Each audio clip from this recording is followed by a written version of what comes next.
unhealthy anxiety will block you, right? It will make you want to cancel the interview, or you will go there and blank out. So basically your brain is running away. Avoidance, escapism, right? That's what anxiety will do. So then that's harmful. You're going to give up on new opportunities, right? You're not going to take risks. You're going to live in avoidance. But sometimes we have negative self-talk. Our boss says something about our work. Again, the same thing. Yeah. I'm the problem. But not all thoughts are facts. Right. So I need to create some distance and disconnect, defuse the two. And so a quick technique is to say, okay, as soon as I am a loser, I step back from it, breathe in and say, I have a thought that I am a loser. As a quick fix, that works because it reminds your mind to take a break and say, okay, I'm not going to react to this as if it were the truth.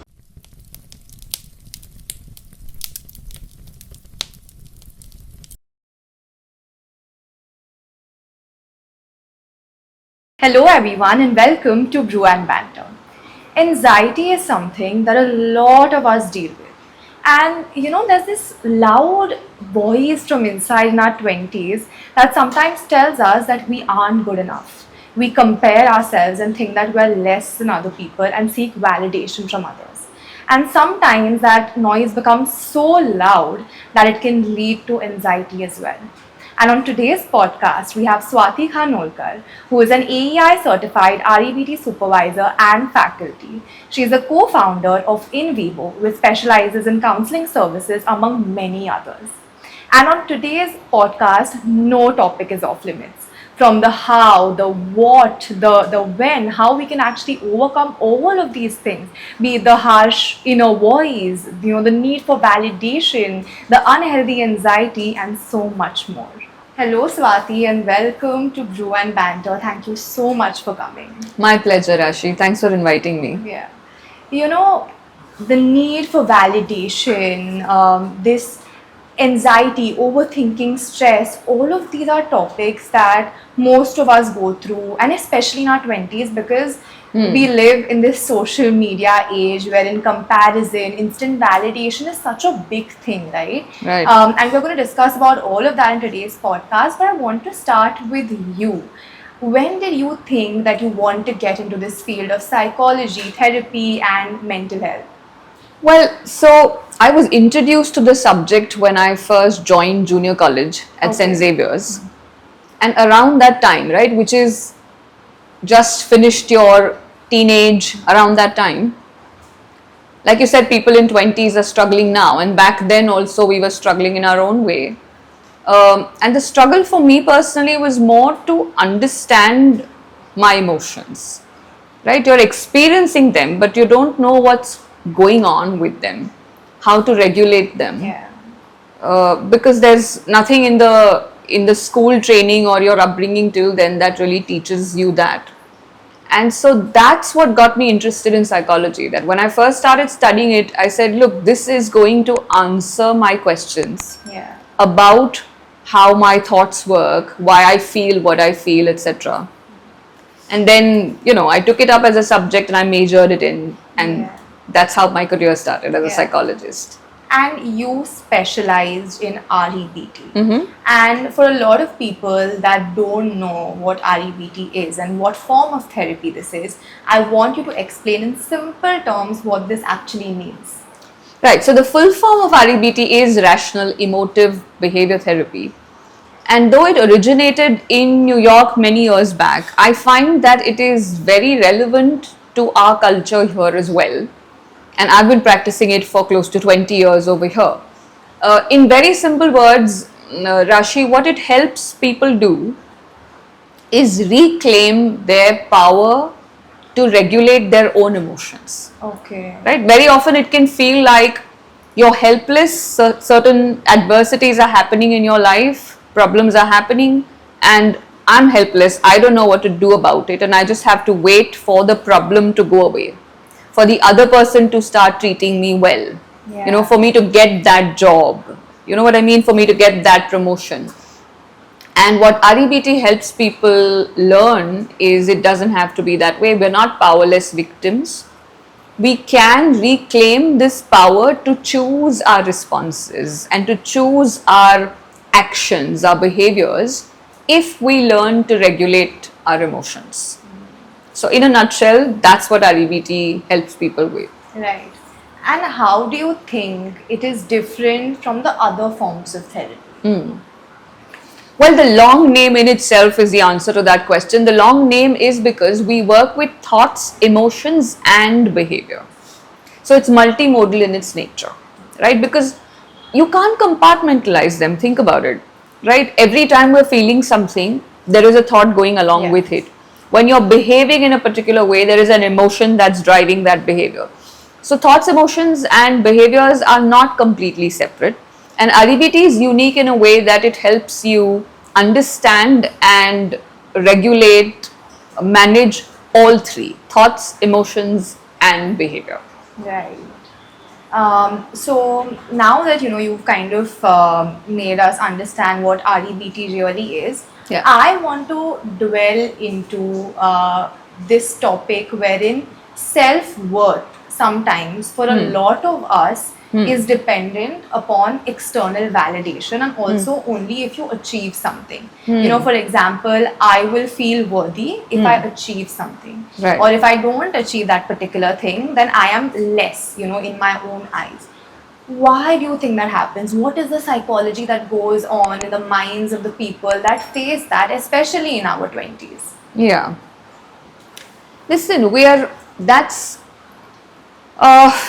kind of ingrained into us growing up, if you think about it, directly, indirectly, from our immediate caregivers, society at large, media, right? I'll give you a simple example. When you're teaching, let's say a child has 9 or 10 years old, has lied, and you want to teach that child that, look, lying is problematic behavior for you or harmful behavior for you, because it can have negative consequences, it can get you in trouble, right? So what you actually want to teach the child is lying is bad for you. Instead, what a parent or a teacher is very likely to say to the child is that you're a bad girl because you lied. Right. And there is a difference. What are we teaching the child? What we're teaching the child is your validation or evaluation as a person depends on this behavior, right? So you're going to be considered good if you behave in this way, or bad if you behave in that way. So there you go. That's how we're teaching kids what we call conditions of worth. We're teaching people that your worth depends on certain conditions. And if you achieve those conditions, then your self-worth can go high. If not, then it's going to go low. And that's how people constantly stay on that roller coaster of self-worth. Yeah. So then sometimes when, a certain thing doesn't go our way, for example, I don't get the job of my dreams, or I don't get into the college of my dreams, there are very few people who have a positive mindset. Most of us just think that, oh, I'm a failure. Right. Oh, I'm not correct. Or, oh, there's something wrong with me. Yeah. Do you think that maybe the way that we have been brought up since we were children plays a huge part in this? It does, like I said, because there is that direct, indirect indoctrination. But then we, kind of take that and also multiply it in our heads, right? So what I'm trying to indicate is everything can't be attributed just to childhood Yeah. and how we were raised. That plays a role. But then what am I doing with it when I'm 20, 24, 28? What am I doing with it? And it's very likely that I've taken that and sort of added 2 and 2 into 5. You know what I mean? That I've made it bigger in my head. Yeah. And so that's when success or failure at a specific thing can start to feel like a label on the whole of myself. So usually when all of these things happen, right, like at the back of our mind, we think that I'm a failure or I'm not worthy, and we are constantly seeking validation from other people or want to achieve something only to show to the world that I am good enough. So Yeah. from an REBT sort of a perspective, what is really going on in their mind? What happens and what is playing on in their mind that makes them amplify this and make it so much bigger than it really is? You know, I'll give you an example, Rashi. We often use that example with our clients as well, because it makes this concept simpler to understand. That look, if you look at shapes such as a triangle, a square, and a circle, these are simple shapes because they have limited aspects. Right. 3 angles and 3 sides can only be a triangle, like that. Simple shapes. Now, if you put those shapes together into the basic drawing of a house, Yeah. now the house is a complex figure. Complex because it's a combination of many elements. Likewise, human beings are complex beings. Why complex? Because we are a combination of multiple elements. Now imagine, I'll ask our audience also to imagine at the same time, that you imagine the house in front of you, and if I say to you, the house is a triangle, is that accurate or inaccurate? I would say inaccurate. Yeah. Inaccurate, Yeah. because, well, the house has a triangle, that's true. Right. But when you say the house is a triangle, Yeah. you're ignoring all the other elements in the house. Where's the rectangle? What happens to the circle, right? Yeah. Now that's the error that we make.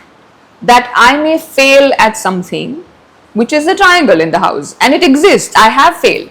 I'm not asking people to look the other way and tell themselves. Positive thinking is not to, then tell yourself you haven't failed, or to kind of deny that reality. Yes, you have failed, but that is only a triangle in the house. It's not the whole house. Right. And you take anything, a good quality or a bad quality, right? I behaved smartly or I behaved stupidly. And if I make it into the whole house and I say I am a smart person or I am a stupid person, it's always going to be an inaccurate statement because there are always other elements to me. Right. Does that make sense? Right. So it's a very Yeah. small part of you. It can't be the whole of you. It's a part of you. And when you look at it like that, you see, you can still work on correcting it because you stay motivated to correct it. You believe you can correct it. Yeah. But if I look at the whole house as a triangle and say, I am a failure, where do I even begin to change anything, right? I'm going to quickly become hopeless and resigned. Yeah. So from what I'm understanding is that you believe an REBT is a technique that really works on your emotions. It's not just about positive thinking all the time. Yes. Because sometimes what happens is that, on social media or you watch a video, people are just saying, oh, be positive all the time, be positive. And that can also mean toxic positivity. Even that is wrong, right? sure. All the time. For sure. It is because it's not realistic, right? Let's ask ourselves, is life like that? Is it all white? No, it's not. Is one individual like that? Am I all white? I'm only and only good. No, we're taking that complexity out of ourselves and of life. Yeah. Right? We're always going to be some parts white, some parts black, and some parts grey. Yeah. But you're right that there is this trend these days to kind of want to show only the positive side of things. And when it is shown on that scale, on the internet, social media, viewers, audiences think that is the whole reality.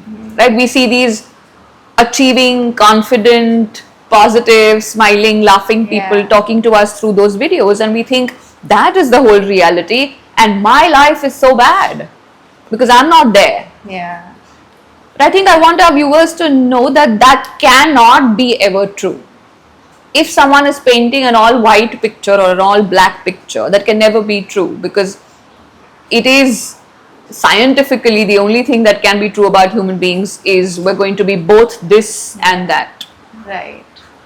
And as I spoke, anxiety is actually a very big term, right? And sometimes this inner voice that tells us that we aren't good enough, the need for validation, comparing ourselves, this can sometimes also lead to unhealthy anxiety and extreme overthinking, which we aren't able to control. Yes. But In simple terms, can you explain to the audience what is anxiety really? What is anxiety? So I'll tell you what anxiety is. It's a response to imagined threat. Okay. All right. So imagine this is an interesting way to look at it. When we were hunter gatherers, right? Yeah. And there was, let's say, a rustling sound in the bushes somewhere. Now, it was not going to help for this guy to think that, oh, it's just the leaves and ignore it. If he had to save his life, he had to imagine that there's probably likely to be a tiger and he Right. better equip himself to save himself. Do you see what I mean? Yeah. Now, it's like that mindset with evolution has stayed with us. But now we're imagining tigers everywhere.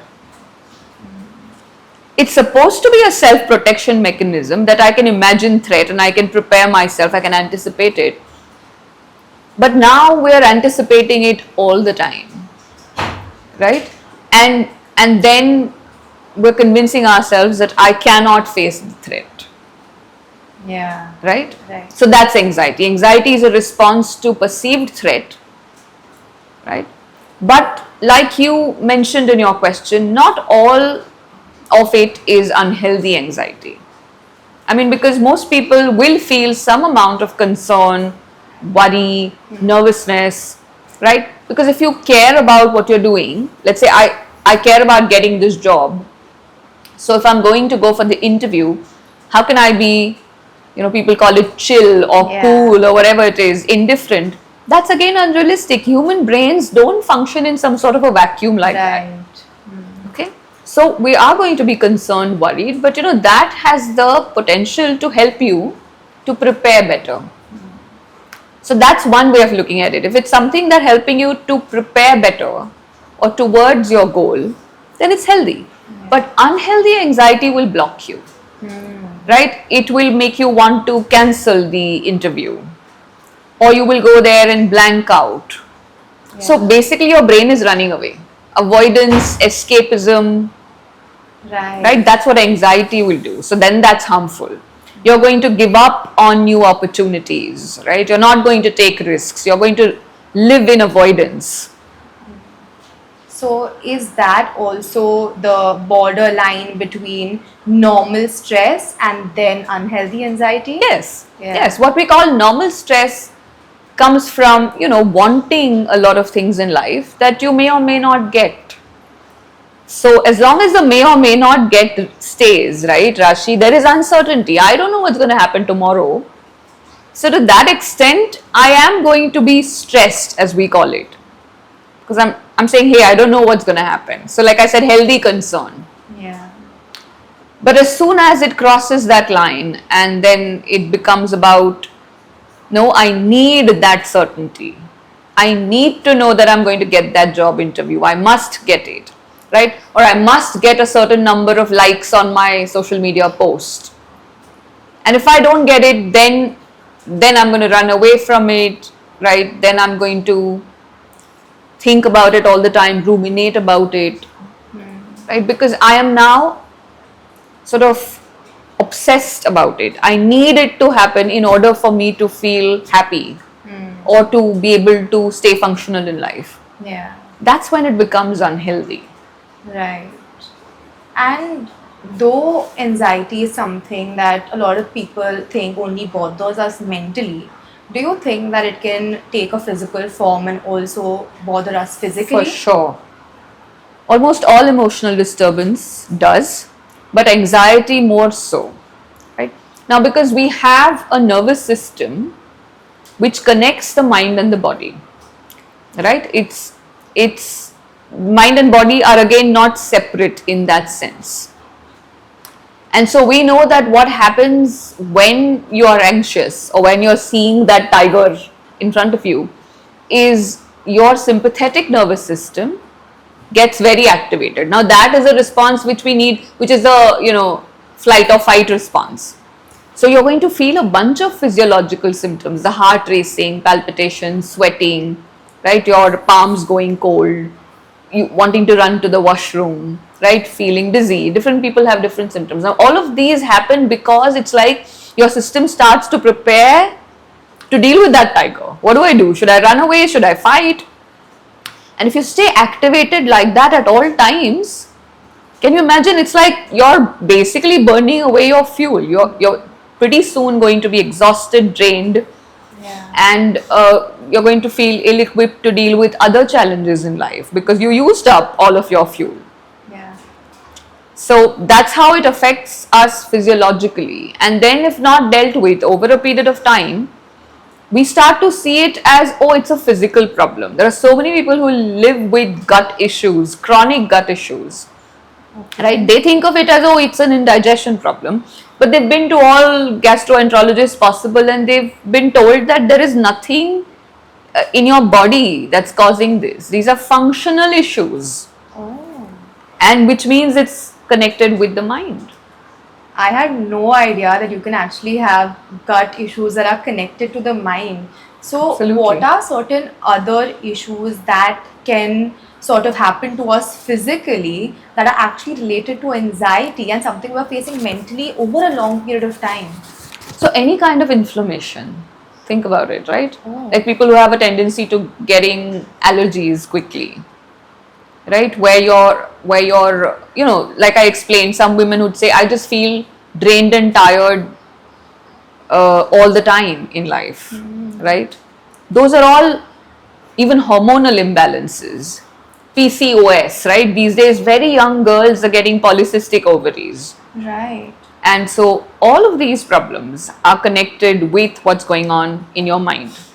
They're not, so I'm not suggesting they're all caused by the mind, but it has a very big influence. So no matter what you do physically to take care of it, you may not get full relief because you haven't looked at what's going on in your mind that's contributing to it. Yeah. And more often than not, we aren't educated, I feel, as people to even know that, okay, maybe we need to go to a psychologist, a therapist, and that's Absolutely. causing way more Absolutely. damage than we realize. Unfortunately, even now, that's kind of the last resort for people. Yeah. That's the last option they're going to consider. That's changing, thankfully, but it needs to change more. You know, why do we want to wait till the problem becomes Big.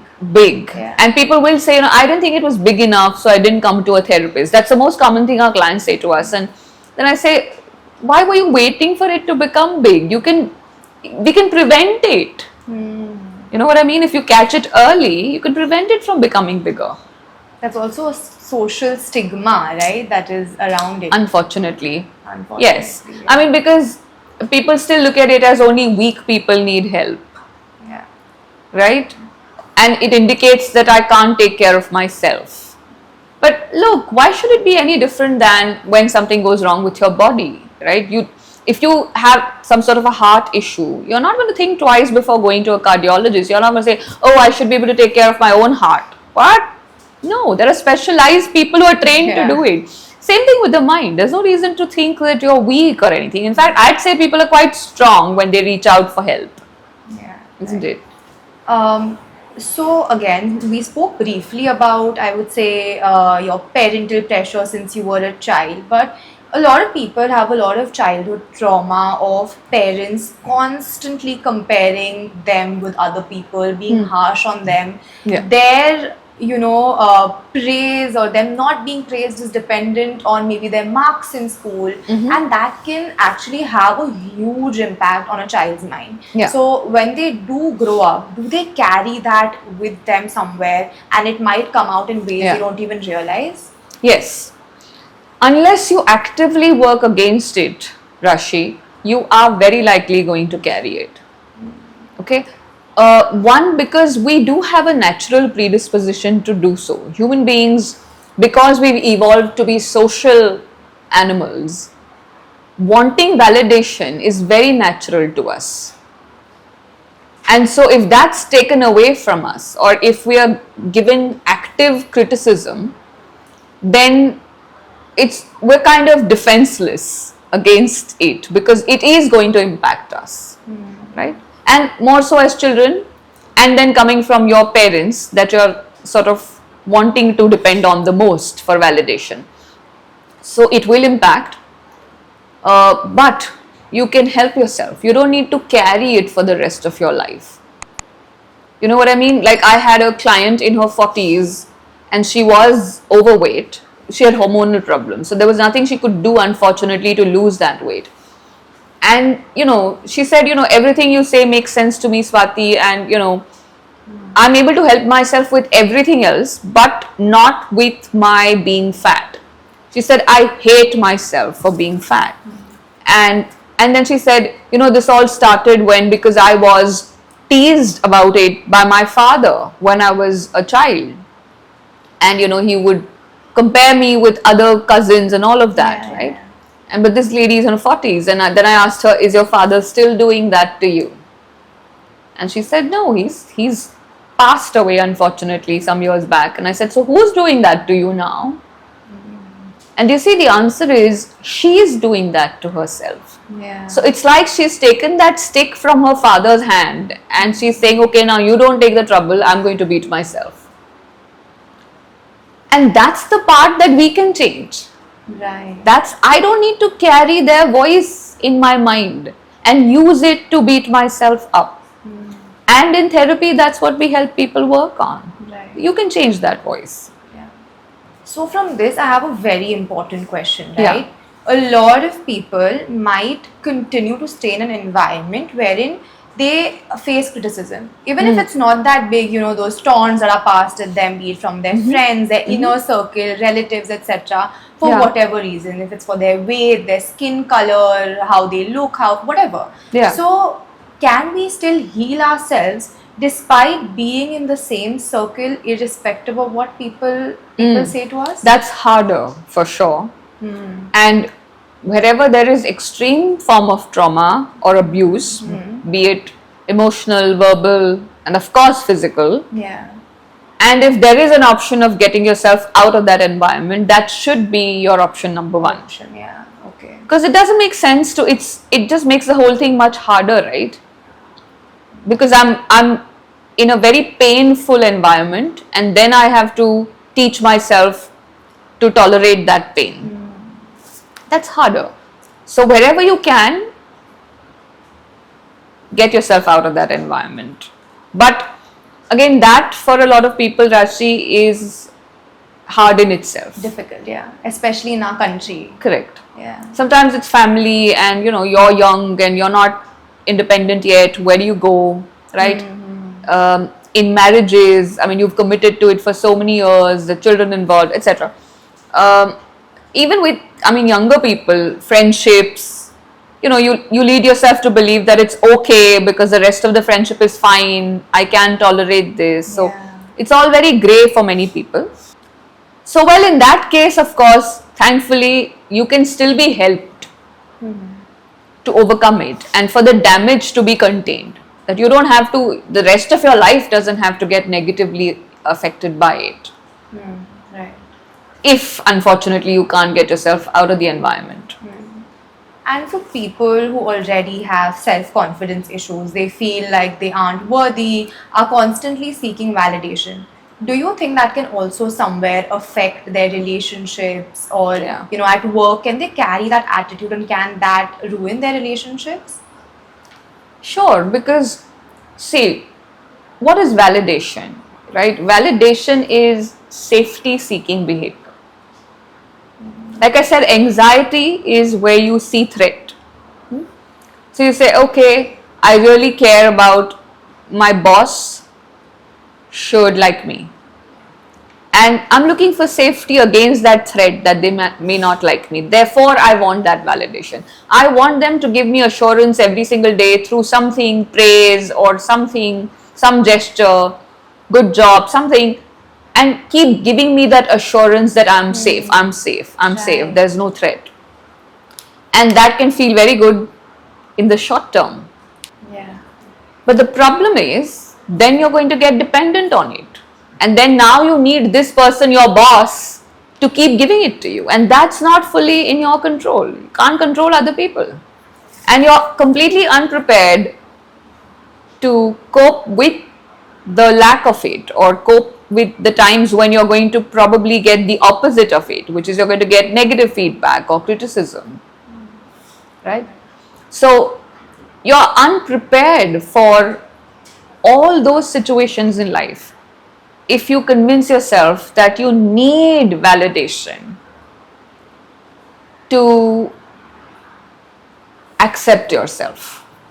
You see, the two different things. I want to highlight this. All of us want validation, Rashmi. You want it, I want it, every single human being wants it. Anyone who says it, they don't care about it, Yeah. that's not the full truth. But I want validation is different from I need validation. I must have it if I'm going to feel good about myself. So the moment my boss criticizes me, if my mother says something that they're upset about me with, my self-worth is going to come crashing down. Which means I've made it into a need. Like it's a rigid condition now for me to feel good about myself. Right. That's a problem. So I'll speak from personal experience, and I'm sure a lot of people can relate to this. So first of all, I want you to tell the audience, where does the need for validation come from? Because I'll tell you, during my school days, I had this tendency to fall into that trap of overthinking. If someone said that what I did or who I was not good enough, if they passed a small comment, it could ruin my day. I feel like I've gotten a lot better now, but I feel like it still kind of affects me, and it still bothers me if someone tells me that maybe what I did was not that great. So where does that need from validation come from? Multiple places. Like I said, one is we are sort of genetically predisposed to it. Right? Because I said evolutionarily, it was a helpful trait to want to be liked by other people, because if you want to be liked, then you're going to be nice to them, you're going to be kind to them, right? And so you're going to get along well with people, you care about being liked by them.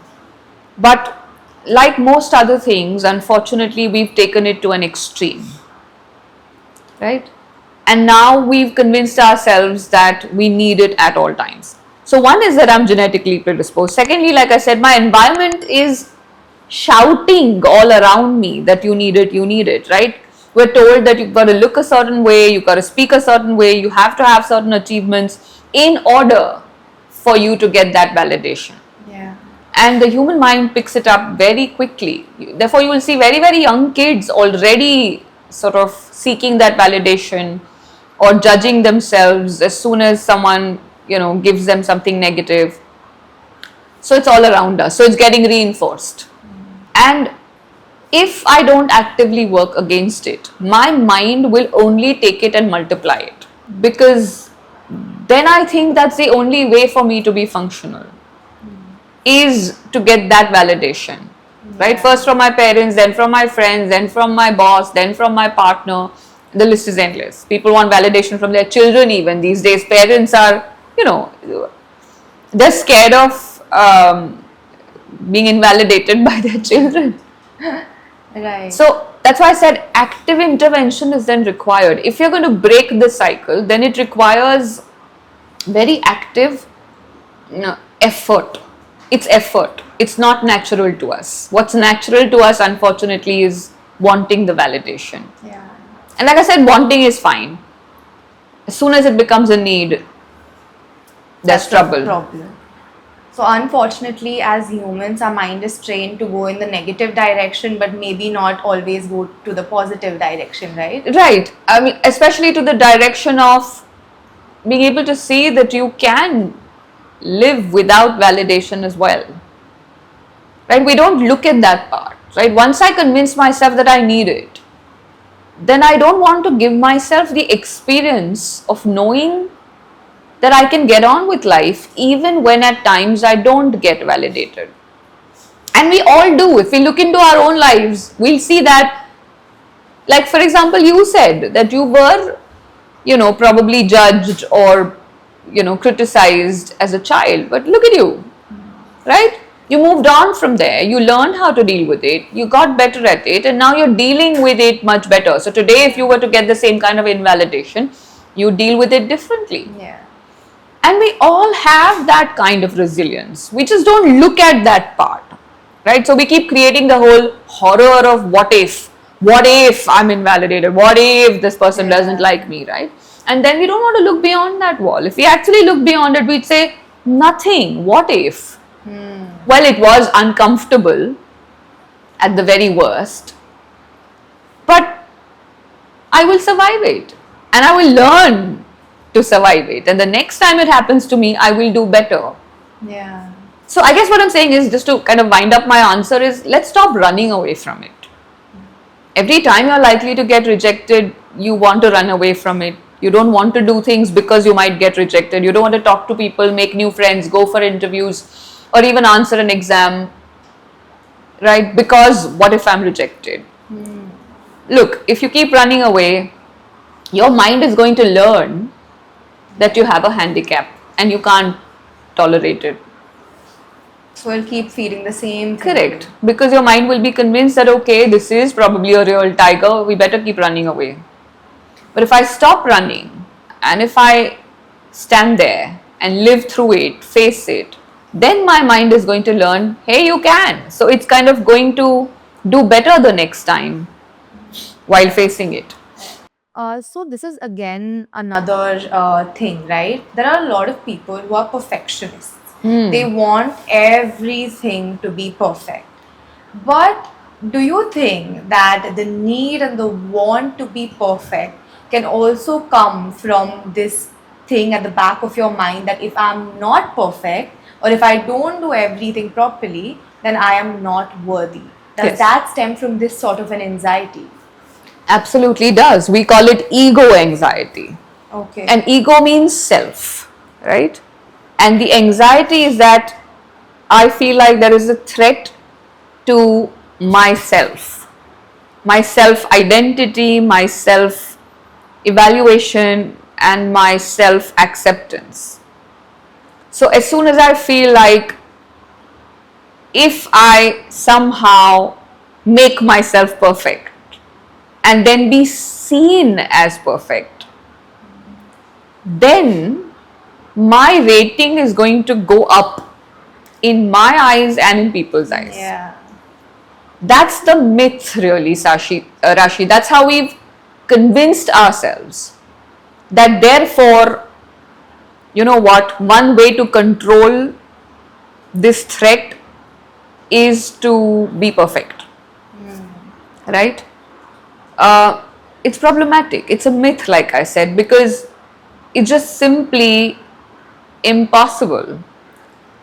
One, to reach perfection, but even though you reach it, it's fleeting. So to sustain perfection is definitely impossible.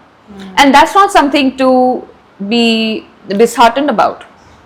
What I'm trying to say is, once we accept that, you know how they say perfection is the enemy of the good or something like that? Because, you know, I'll tell you this.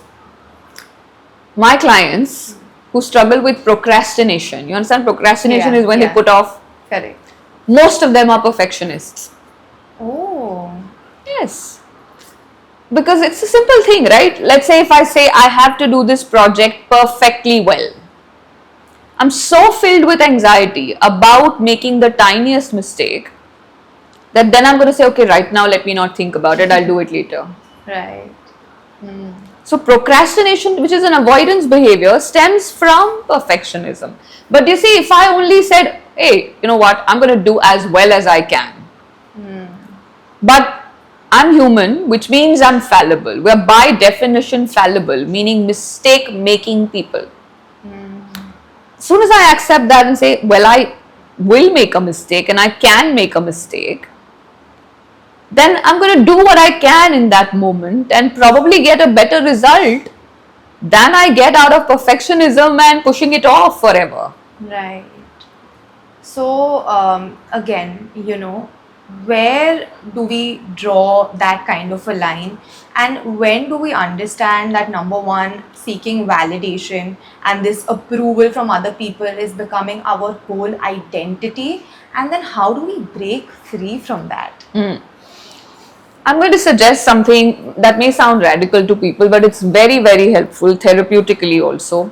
is that we've got to start giving ourselves experiences of doing something imperfectly and being disliked by others, the courage to be disliked, as the book says, right? Meaning, and deliberately, what I mean is deliberately. So let's say if I'm a psychologist, and that once you get kind of used to being good at something, then you think, oh, I have to be good at everything, right? And then I started to learn singing from scratch, right? Yeah. And I'm not good at that. Not when I start. I'm going to make so many mistakes. I'm going to find out that, oh God, I'm struggling with the most basic things. Now, what I'm saying is that experience is important for my mind to learn that I don't always need to be good at something in order to do it or try it or feel good about myself. That I can allow myself to be both good at things and not so good at things. Yeah. Right? To both be liked by some people and then not liked by some others. So if you kind of sometimes say something or express an opinion that is unpopular, maybe some people are not going to like you for it, but you nevertheless express it. That's you giving yourself a chance to experience being disliked, and then you're teaching yourself, okay, what does this actually mean about me? Again, this is just the triangle in the house. This is a part of me, and some parts of me may be disliked by some people. Yeah. But that doesn't mean the whole house is a triangle. I'm always going to be someone who's both liked and disliked. Yeah. Right. So that's one way to do it. And again, right, similar to this, a lot of people don't attempt something because of the fear of failure. And there's a difference, as you said, between normal stress and then anxiety, wherein you just cannot attempt it because you are so nervous and so scared that you probably go blank in the middle of an interview, to the point wherein you're not able to do something. Right. So how can they shift that, the fear of failure or not attempting something because they have extreme reactions? Yeah. Well, the answer is kind of multifold, right? It's a lot of work, let me tell you that. But it's a little bit of many things that we've spoken of so far. So one thing, like I said earlier, is drop the rigidity. Drop the musts and the have-tos. Right? It might sound counterintuitive, but it really is true that as soon as I stop saying I must do well in this exam, I release my anxiety and I'm actually more likely to do well in that exam. Yeah. So you keep the want, drop the must. I want to do well, but it doesn't mean I have to do well. Drop the have to. Stop demanding. That's one.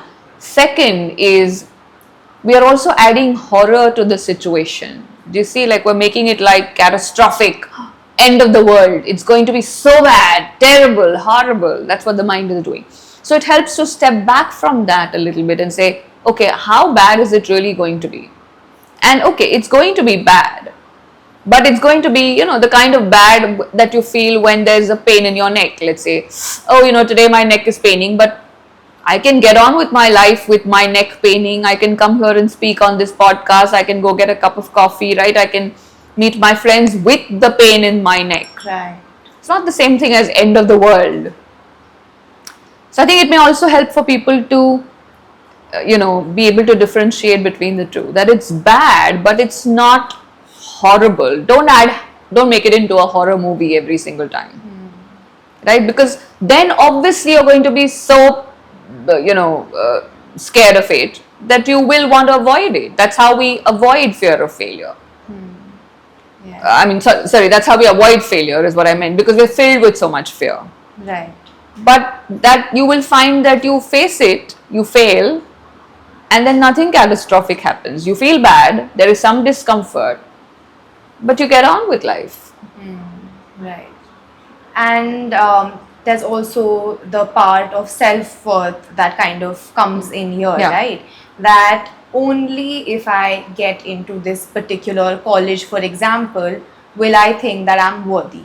We Yes. unfortunately add a lot of these like limits and these goals that we want to achieve sometimes even when other people are not telling us anything. Like for example, I want to be Yeah. successful by 25. If I'm not, then that means I am not good enough and society won't accept me. So from an REBT sort of a perspective, Yeah. I want you to number one tell the why and the how they can overcome this with probably some techniques that they can use in order to overcome this.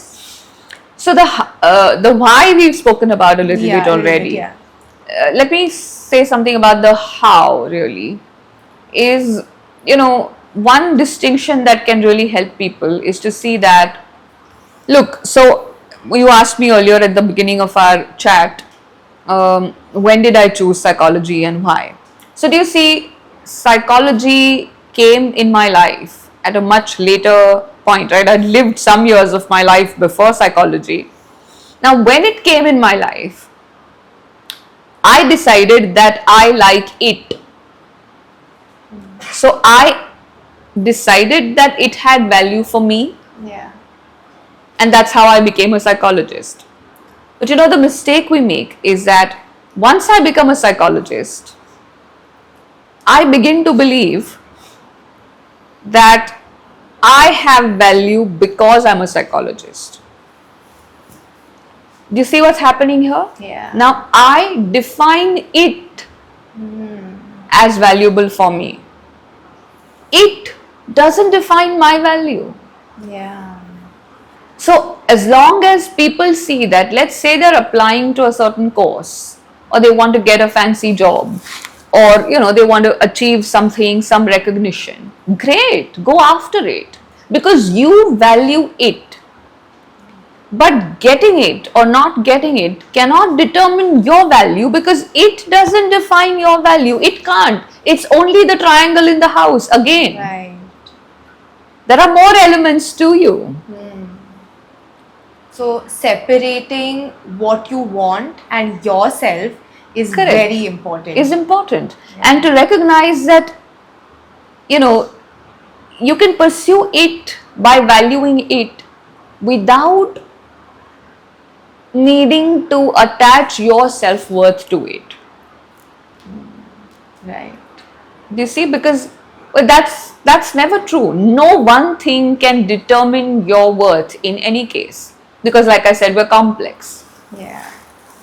And when it comes to the negative self-talk, right? Like sometimes we just wake up in the morning and we might not feel good about it. I've read in a lot of places that practice gratitude, this and that, but it's really not that simple, No. If it was that simple, then maybe Yeah. everyone would be positive. But sometimes we have negative self-talk. Our boss says something about our work, again, the same thing. Yeah. I'm the problem. It's not the Correct. work we're looking at, it's me. It's I'm the correct. problem.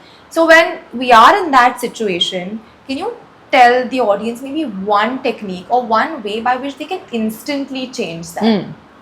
Now, for that kind of a quick fix, actually, one technique really works, which we use in that cognitive behavior therapy umbrella, it's called cognitive diffusion, meaning you need to quickly help your mind see that what you're thinking is a thought and it's not the same thing as the fact.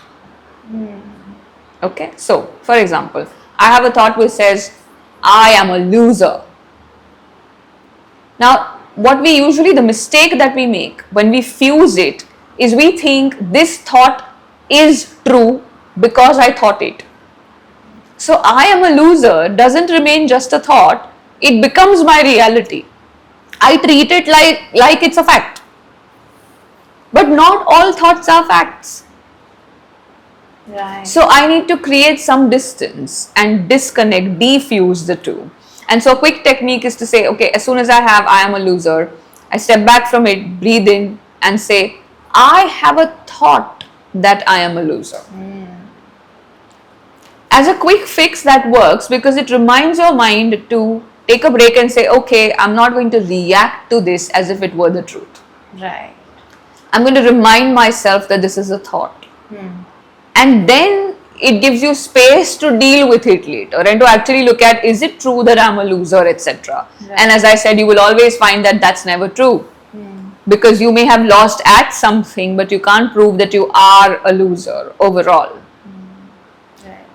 Right. So again, I'm understanding that the main thing is separating what happens and Yeah. you, right? Yeah. And a lot of the times I've actually watched a few videos in which people have said that you should separate the way that you're speaking as well. Like instead of saying I am anxious or I am tired, do you think separating the I am and not constantly saying oh, I am this, I am that, that Yeah. can also be a change, those small changes every Yes, now it's hard to kind of make those changes always in language because, I mean, spoken language when you're interacting with people.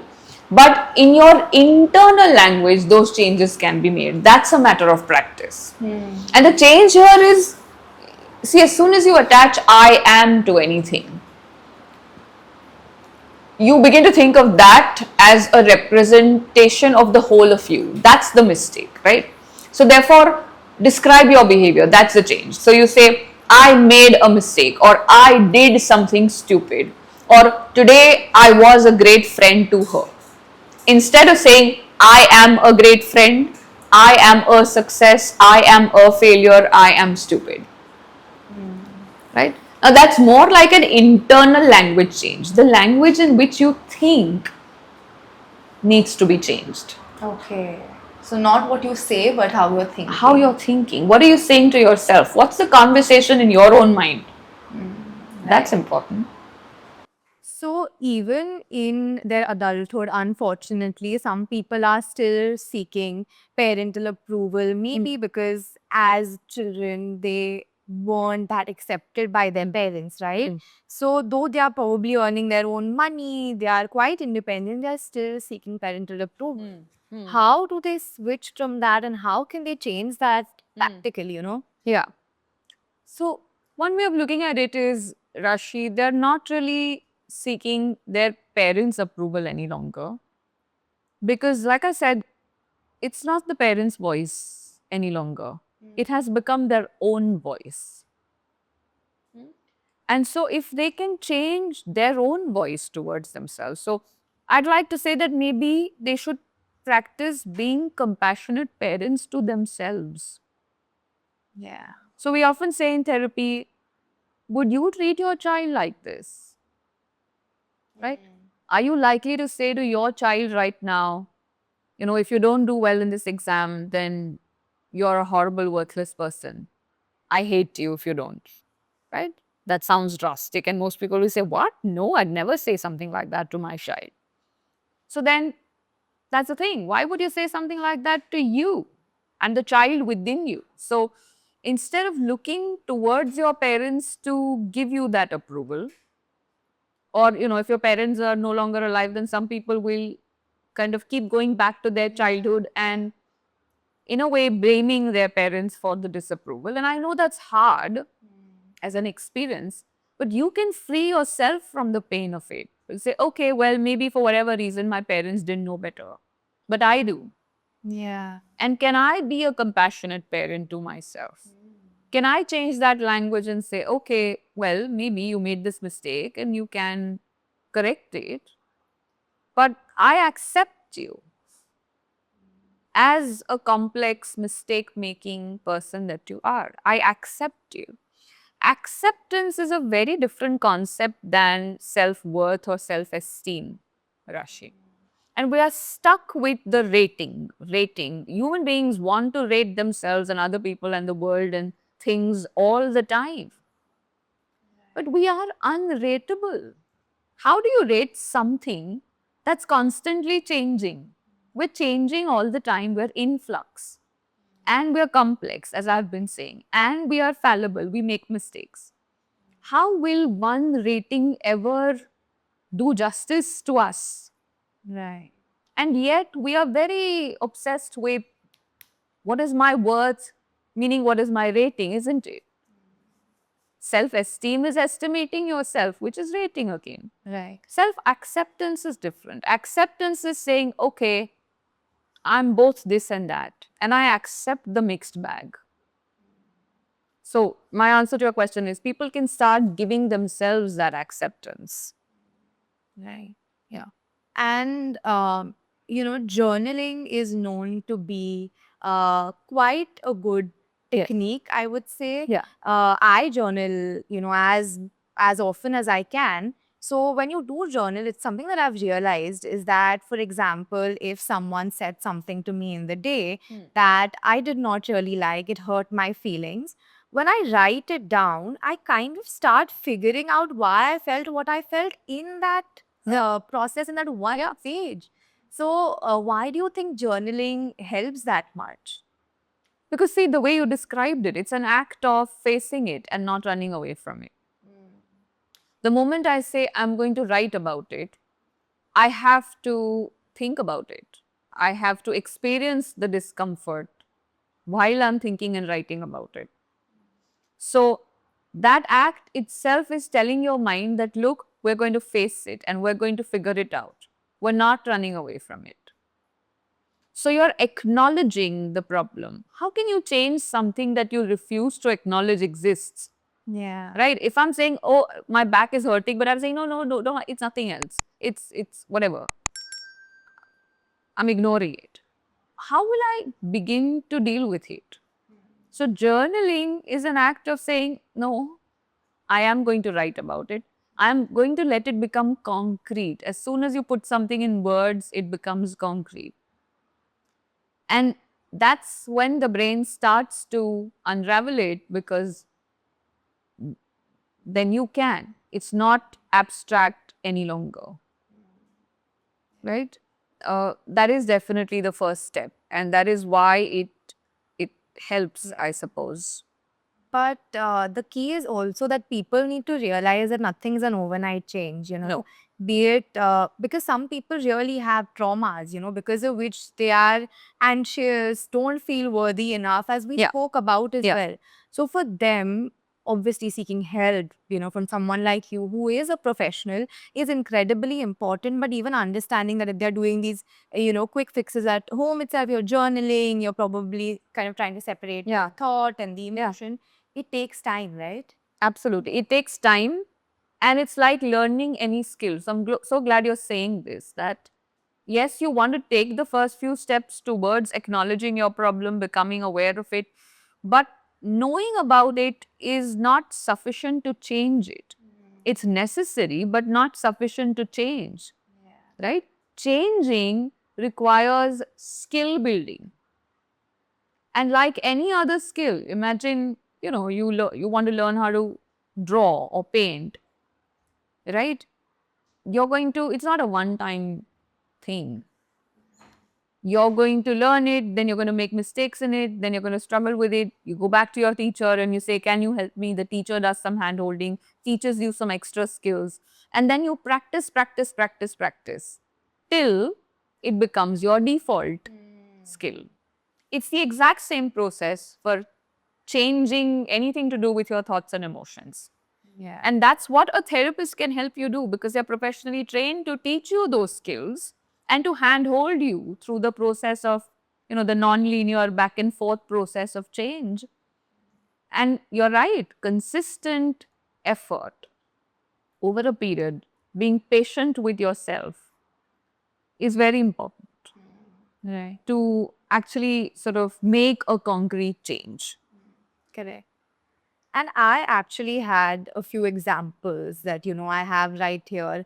Real life examples that a lot of people face that I wanted to ask you, give you scenarios, and then you can tell me why they feel what they feel and what they can do in this particular situation. Now, this is a very common thing. On Instagram, we post something, it doesn't get enough likes, you want to take it off. We think that we aren't good enough, we aren't looking good, that's why people haven't liked it, people haven't commented on it. Right. What really goes on in their mind, and how can they overcome that?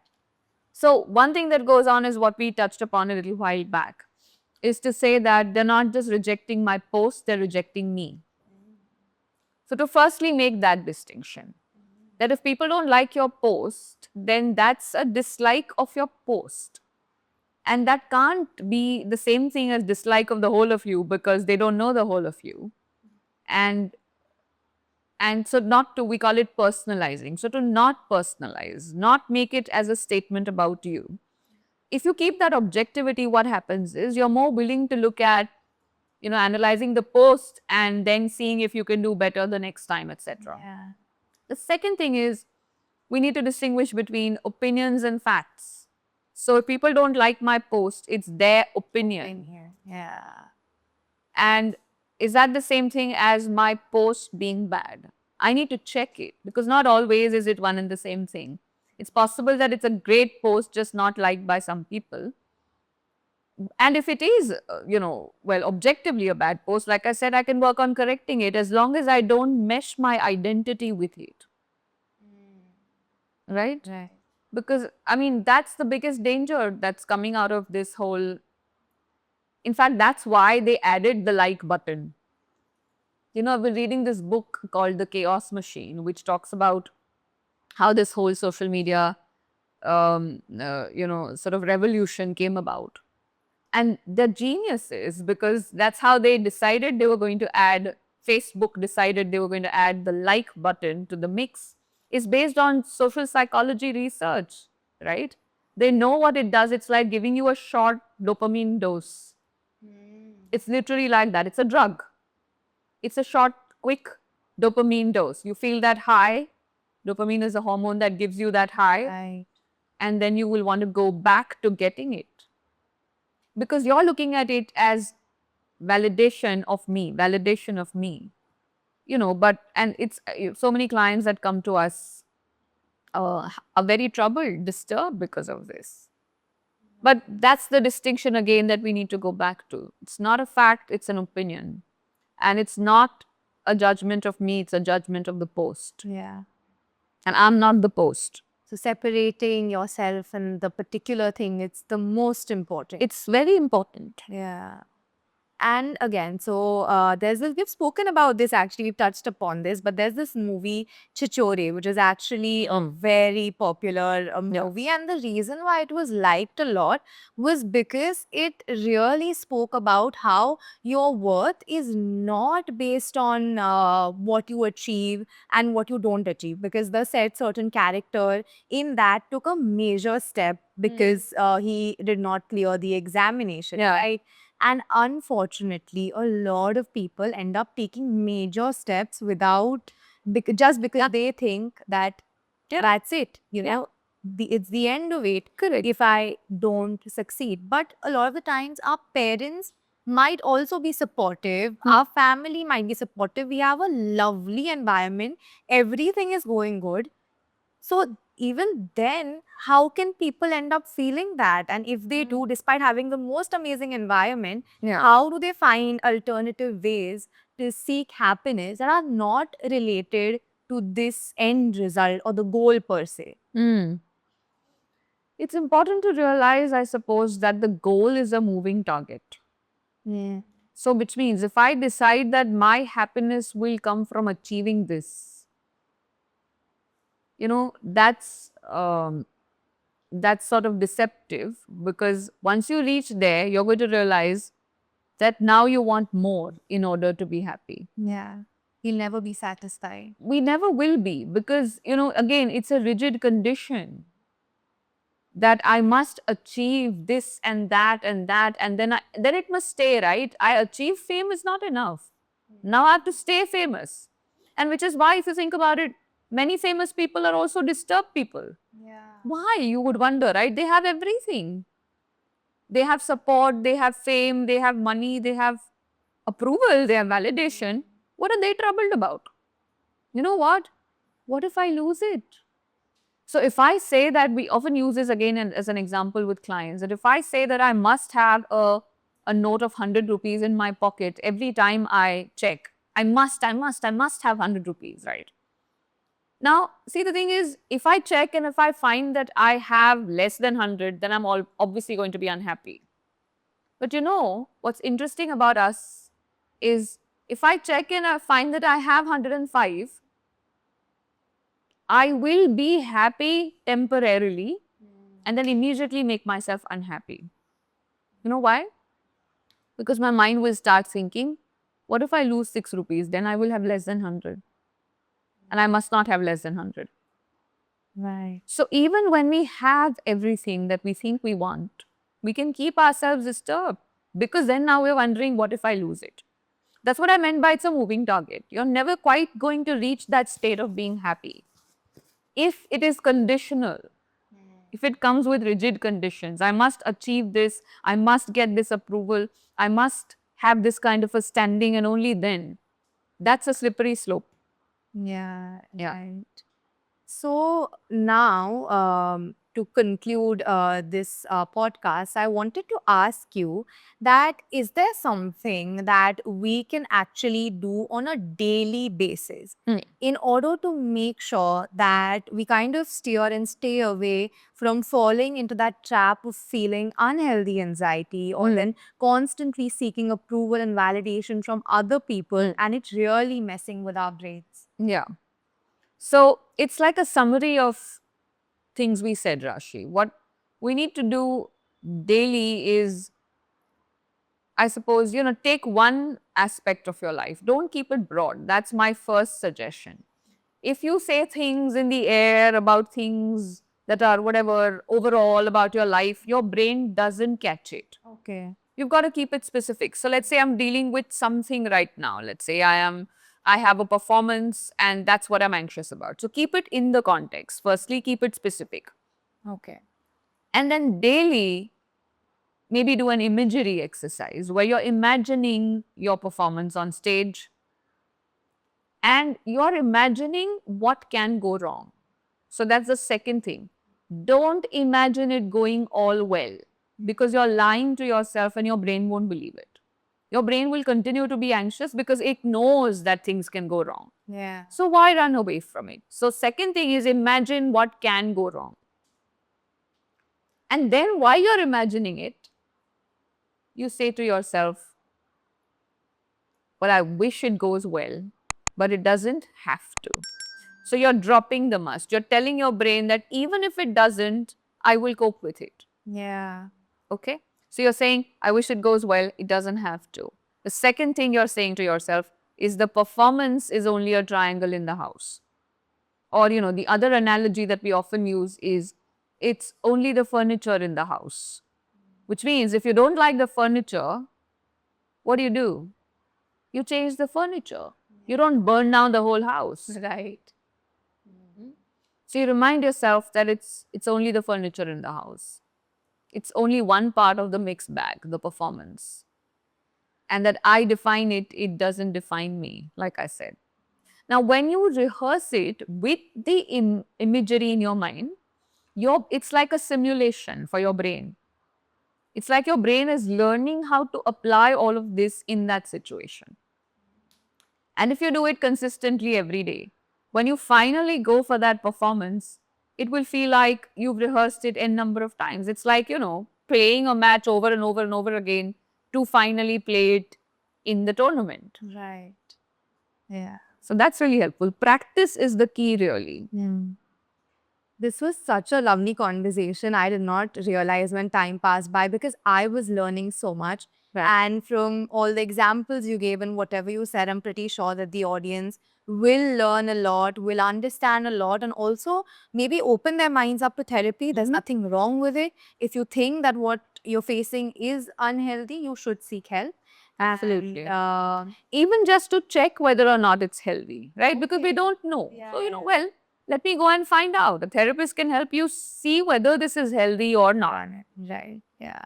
So thank you so much for coming and thank you for this lovely conversation that we had. Thank you for inviting me. I had a great time, Rashi. Thank you so much.